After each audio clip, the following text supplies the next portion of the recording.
आपकी भावना भावना है, आप रतनलाल को घसीट के जेल में डाल दिए, और हमारी भावना भावना नहीं है। आपकी भावनाएं आहत हो गई और हमें क्या राहत मिल गई? आपने हमारी नबी के शान में गुस्ताखी की। और रही बात कि आप कह रहे हैं कि नहीं मैंने जो हदीस में लिखा वो कोट किया, ये बात आप वो सफाई में कह रही है, तो आप इस पर बहस कर लेते बैठकर। आपको उस डिबेट पर 20 मिनट के डिबेट पे आप हदीस समझ लेंगे। वहां तो सिर्फ एक पॉइंट्स रखे जाते हैं, और बहस अगर होती प्रजनन पर, बहस होती अगर किसी और चीजों पर, बाल विवाह पर, तो उदाहरण में कोई चीज आप कहते तो चलता। कहां का बहस और कहां उठाकर आप ला रहे हैं और गाली वाले हैं। मैं तुम्हें यह बोल दूंगी, तुम्हारे कुरान में लिखा, कुछ नहीं नॉलेज है, जाहिलों की फौज खड़ी है वहां पर, और वो अपने आप को काबिल समझते हैं सत्ता के बल पे जबरदस्ती। कानून के सारे धारे का इस्तेमाल सिर्फ दलितों और मुसलमानों पर ही करने हैं, ये दर्शाता है प्रोफेसर रतनलाल की गिरफ्तारी से।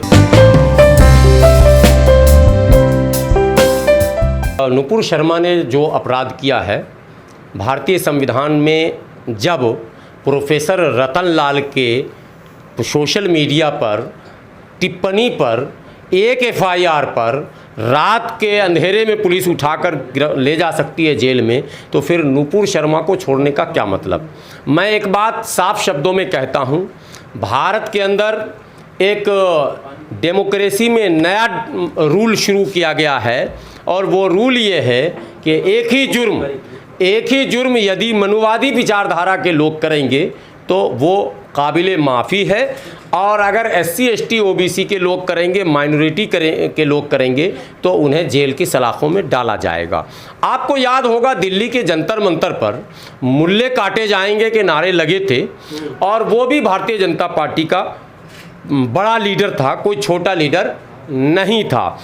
तो उसकी भी गिरफ्तारी नहीं हुई, विरोध होकर रह गया, और उस विरोध का कोई असर नहीं दिखा, क्योंकि सत्ताधारी दल के लोग थे, और सत्ता में बैठे लोगों ने यह ठान लिया है कि हमें सिर्फ दलितों और मुसलमानों पर ही अत्याचार करने हैं।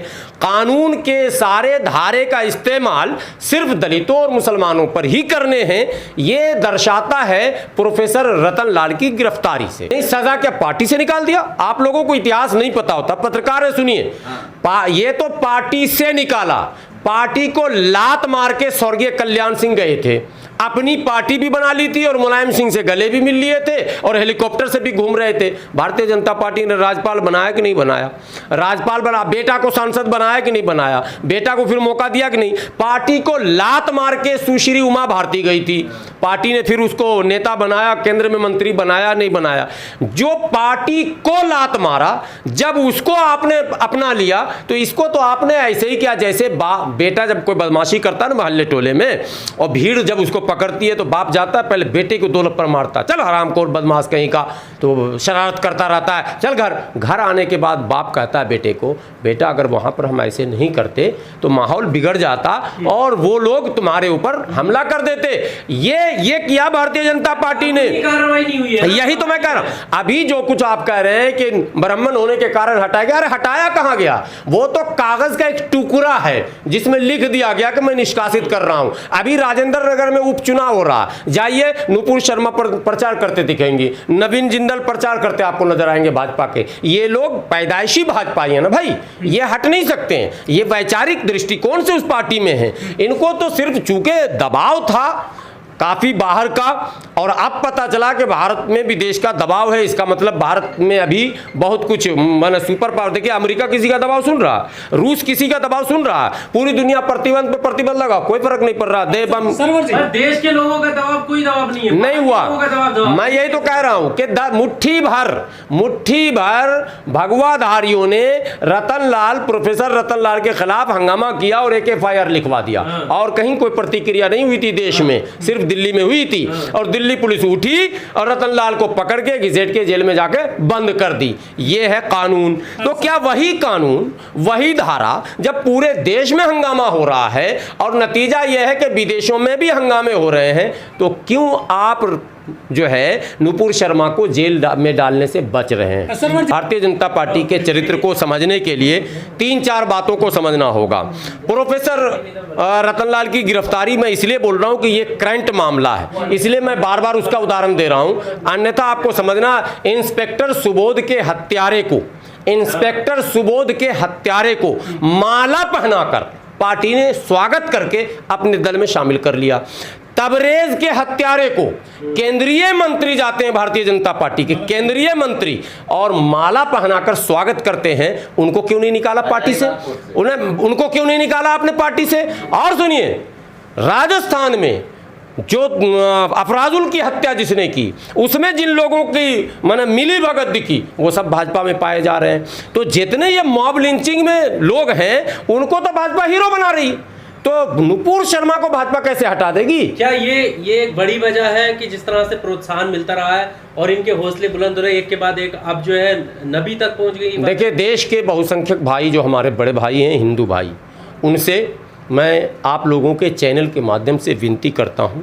देखिए, ये जो कहा जाता है ना कि कांग्रेस मुक्त एक नारा दिया अमित शाह ने, और अंदर खाने इन लोग मुस्लिम मुक्त नारा दे रहे हैं। ये संभव नहीं है। जो चीज़ संभव नहीं हो उस पर अगर कोई काम करेगा तो उसकी ऊर्जा बर्बाद हो जाएगी, देश में गृह युद्ध हो जाएगा। ये जिस रास्ते पर चल रहे हैं और सरकार जिस तरह से मौन धारण की हुई है, इससे ऐसा लग रहा है कि अगर इनको नहीं रोका गया, अगर इन पर लगाम नहीं लगाया गया, अगर उस रास्ते पर बैरिकेड नहीं लगाया गया, तो देश में गृह युद्ध की स्थिति हो जाएगी। और इतिहास के आईने में मैं बता रहा हूं, दुनिया के जिन देशों में गृह युद्ध हो गया, 100 साल तक वो देश उठ नहीं पाया। नहीं, मैं डरा नहीं रहा हूं, ये आईना, पार्टी ने साफ कहा है, आईना, धर्मों का सम्मान कर, आईना दिखा रहा हूं। भारतीय जनता पार्टी ने भी कहा, हमारे एक मौलाना भी उसमें कूद गए कि हाँ सही है। मैं कह रहा हूं, मैं उदाहरण दे रहा हूं ना। इंस्पेक्टर सुबोध एक वो काबिल पुलिस अफसर जिसने देश को जलने से बचा लिया, जिसने दंगाइयों पर लगाम लगा दिया, और वो दंगा यदि हो जाता तो शायद इतिहास में उससे बड़ा कोई दंगा नहीं होता। अगर वो भड़क जाता बुलंदशहर में, तो उस समय जबकि करोड़ों मुसलमान वहां मौजूद थे बाहर के गए हुए, इंस्पेक्टर सुबोध ने अपने विवेक से, अपनी बुद्धि से, अपनी वर्दी का इस्तेमाल कर जान हथेली पर रखकर उन दंगाइयों पर नकेल कसा और अपनी जान दे दी। वो शहीद हो गए। उसको शहीद करने वाले को जब पार्टी शामिल कर सकती है, तो इससे और बड़ा उदाहरण क्या आपको मैं दूं? आप ये बताइए ना। मैं कहता हूं तबरेज हार्ट अटैक से मर गया, ये उनका मेडिकल रिपोर्ट है, मैं नहीं कह रहा हूं। पूरी दुनिया कह रही कि लिंचिंग हुई, वो वीडियोस भी दुनिया ने देखी, लेकिन इनके मेडिकल में ये आया कि वो तो हार्ट अटैक से मर गया, वो तो चोर था। और ये कहते हैं सीना जोरी से कि वो चोर था। पहलू खां को ये चोर कहते हैं, ये क्या कहते हैं, आपको दादरी के अखलाक को चोर कहते हैं। ये इतनी बेशर्मी पर उतर चुके हैं लोग कि इनके अंदर मानवता जैसी कोई चीज़ झलक नहीं रही। ऐसे में कोई ये कहे कि ये डेमोक्रेटिक है, ये सब धर्मों का सम्मान करते हैं। अरे आप जब सब धर्मों का सम्मान करते हैं तो रोज़ नए ड्रामे आप क्यों करते हैं? देश को क्या मंदिर मस्जिद में उलझा कर रखेंगे? क्या देश को धर्म में उलझा कर रखेंगे? क्या इस देश की समस्या यही है कि हिंदू राज करेगा कि मुस्लिम राज करेगा? अगर यही था तो 1947 में आपने इसको डेमोक्रेटिक स्टेट क्यों घोषित किया था? उसी समय हिंदू राष्ट्र कर देते, न नौमन रकरी होती, न राधा, वो क्या बोलते हैं, न नौमन होता, न राधा नाचेगी। तो हम लोग आज बोलने के लायक होते नहीं, बोलते नहीं। आपने डेमोक्रेटिक स्टेट कहा, आपने कहा कि सबके राइट्स होंगे, चाहे हिंदू हो, मुस्लिम हो, सिख ईसाई हो, अगरा हो, पिछड़ा हो, सबको इक्वल राइट्स मिलेंगे। आपने आर्टिकल 14 बनाए, आपने आर्टिकल 15 बनाए, आपने आर्टिकल 16, 17 और 25 बनाया। नहीं, 25 बनाया, तो उसी संविधान को आपने क्या, ये तो सभी के हमारे पूर्वजों। अरे साहब, हमारे पूर्वज में वो सब तो वही थे, हमारे कौन थे? मुट्ठी भर लोग थे। तो मैंने बहुसंख्यक तो वही थे। संविधान लिखने वालों में जो भी ड्राफ्टिंग कमेटी के सदस्य तो जो भी थे, अरे चेयरमैन थे बाबा साहब अंबेडकर, फाइनल किया बाबा साहब अंबेडकर ने, लेकिन सदस्य तो थे लोग सब।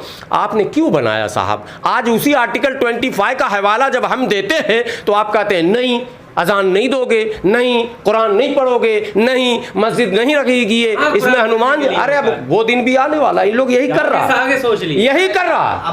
मदरसे पर कुरान ना पढ़ने का मतलब समझे, मदरसे को आतंकवाद का सेंटर बताना। किस मदरसे से आतंकवादी निकल गया?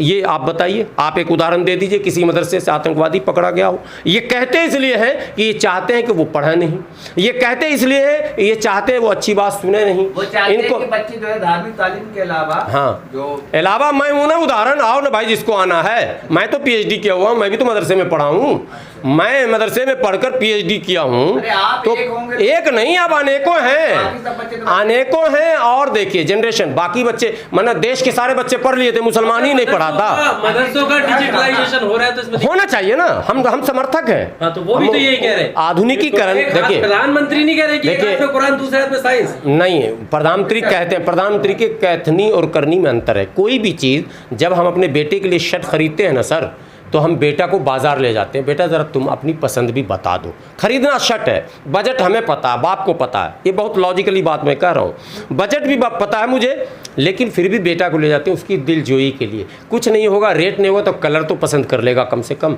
आपने ट्रिपल तलाक कानून बनाया, पूरे भारत में एक मुसलमान आपको नहीं मिला जिससे आप सलाह ले लेते। मैं आपके कानून का विरोध नहीं कर रहा हूं, मुसलमान इस लायक नहीं बचा कि आपको सलाह दे सकता है। आपने मुसलमानों के साथ गलत।